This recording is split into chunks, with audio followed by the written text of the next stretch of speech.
Hey everybody, welcome to ETFS Weekly. I'm Travis Yoesting alongside Chris Parry. Basketball playoffs are getting towards the end. Boys basketball playoffs was kind of a rough night for the East Texas teams last night. On Tuesday night, Lufkin, Nacogdoches, Brownsboro, Athens, Edgewood, Big Sandy, all those East Texas teams went down in the regional quarterfinals, unable to make it to the regional tournament.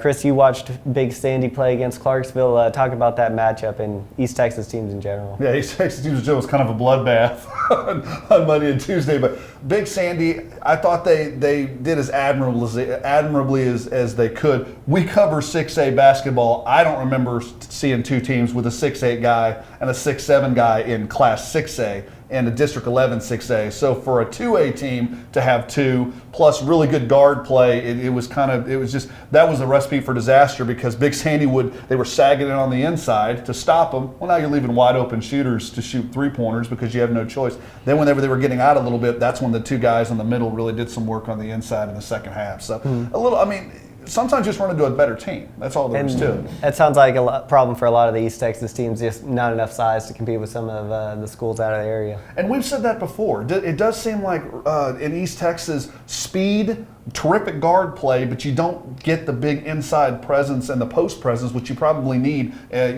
this time of year for the playoffs. Exactly. We do have one boys team still playing. Kings Academy will be playing in the TCAL Class 1A state playoffs starting Thursday morning. They've been at state the last few years and haven't really made it past the quarterfinals the last few years since they won in 2012. But they think they've got the team to make a run this year. Haven't talked to them. They're back in 1A this year. They've been in 2A the last couple of years, so they think they can make a run for the state title. Two teams that definitely are keeping an eye on a state title. On the girls' side, we got Martins Mill and Slocum both in the state tournament down in San Antonio this weekend. We'll be keeping an eye on those teams for you. As for soccer, John, Tyler, and Lee keep going in District 11 6A. Chris, Lee has some big games this weekend. Yeah, they have huge games on Saturday, but they've been on a roll for, I'd say, the last 3 or 4 weeks. They've moved from almost the bottom of the standings. Both the boys and the girls are on fire, and they're moving up the standings. Robert E. Lee, the guys, they played Mesquite last night. Mesquite's pretty much undefeated. Well, I think they've lost 2 games. They've been the cream of the crop in District 11 6A boys, and Lee beat them last night 1-0. The Lee girls, wow, they won 10-0 over Mesquite last night, and they're on fire. Yeah. Right now, the Lee boys are in second place, I believe, and the Robert E. Lee girls. Oh, I take that back. The Lee boys are in third place, and the Robert E. Lee girls are in second place. So right now, this is the best time. John Tyler needs to win. That's right. Both teams are coming off big shutout losses to Heath on Tuesday night, and JT boys they still have a chance at the playoffs. They're playing Longview this weekend.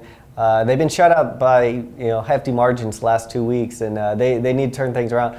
For them, though, they've been kind of a home team. They've been playing much better at home, so we'll see if that works for them this weekend. And they've shown that they can turn it on and turn it off. I mean, I think John Tyler's one of the scariest teams in the district because they could beat you 4-0 or lose 4-0. It doesn't matter from week to week. One thing though, Travis, they've got their games and they've got it in their hands because they're playing Longview and they're playing Lee. If they win those games, they can move right up the standings. That's right. And we'll be keeping an eye on all that soccer action for you this weekend. We also got baseball, softball, everything going on all at once. It's a busy time of year. Don't forget this weekend at Mike Carter Field, Thursday, Friday, and Saturday, we got the Tim Crowder Invitational Baseball Tournament.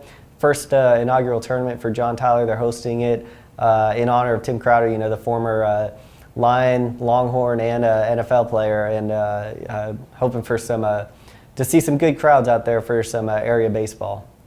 And that'll do it for us this week. Make sure you tune in to follow us on Twitter at CParryETFS and myself at Yoesting and of course at ET Final Score. We'll be keeping you up to date all weekend and see you guys next week.